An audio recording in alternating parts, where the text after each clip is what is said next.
پورے بلدیہ ہال چشتیاں تقریب کا انعقاد کرنے کے ساتھ ساتھ ریلی نکالی گئی، جس میں چشتیاں انتظامیہ سمیت تمام سیاسی اور سماجی حلقوں سے تعلق رکھنے والے لوگوں کی کثیر تعداد نے شرکت کی۔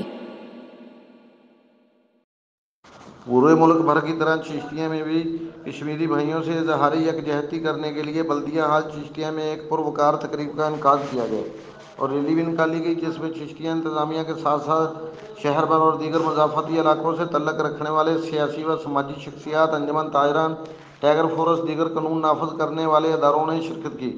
ریلی میں شریک تمام شرکاء نے ہاتھوں میں پلے کارڈز اور بینرز اٹھا رکھے تھے، جن پر بھارت کے خلاف نعرے درج تھے اور فضا بھارت مرد آباد کے فلک شگاف نعروں سے گونجتی رہی۔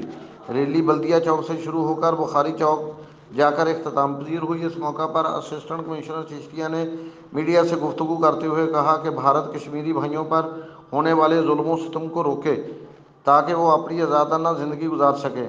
پاکستانی عوام کشمیر کی آزادی تک ان کی حمایت جاری رکھے گی اور انسانی حقوق کی تنظیموں اقوام متحدہ کو چاہیے کہ بھارت کی جانب سے کشمیر میں جاری ظلم کا نوٹس لے۔